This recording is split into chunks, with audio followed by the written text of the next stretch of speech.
اختر خو بیا کبیا پکلی راغو یم مسافر په بل وطن یې تیروما دزل اختر بوی نیمګړی شلیدلی بیا دی یتیمانو ګریوانو نا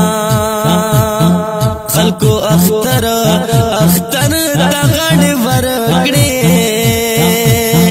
مچیل منځ وکړه په جړا کور ته راغلمه یاره رامن ډکه اختر دی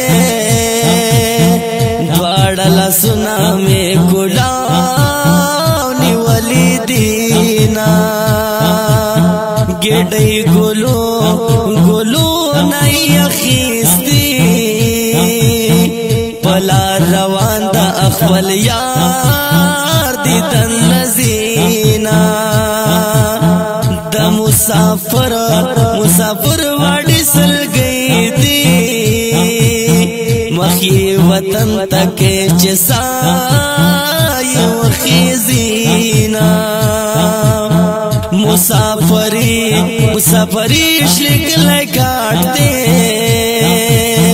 متشلی دلی کټ کې نا راځي خوبونه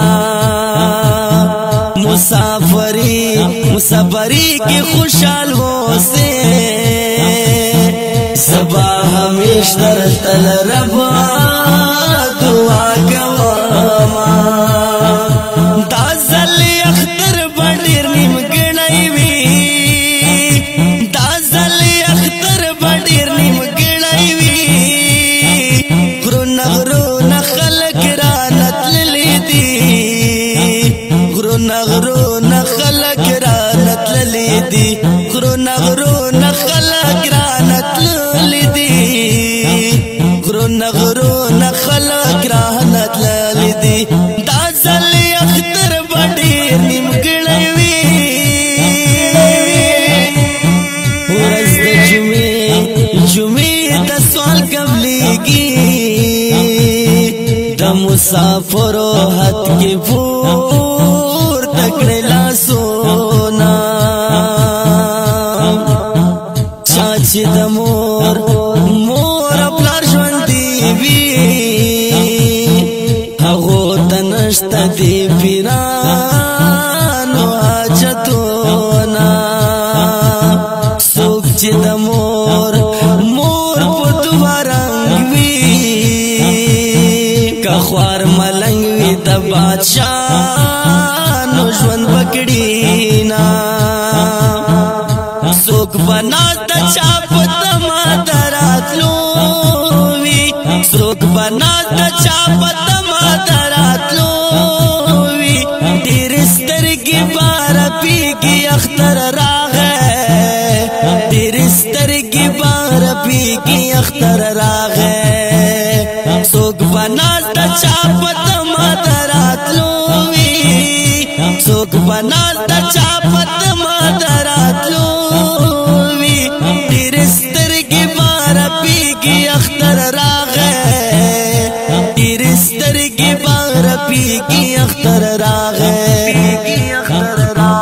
اختر ته څو ورځې دي پاتې پیغلې مې راتې بد چالارې سارینا ته دا اختر په سحر راشه زبرا وزم خورې زلفې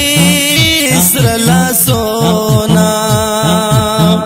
اختر خو بیا پکلی راغو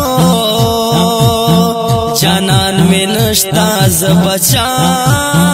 خوالا ورزاما کاوش مروت زرد کورا اختر تراشا انتظار بدی کواما تازلی اختر بڑی ریم گڑای وی تازلی اختر بڑی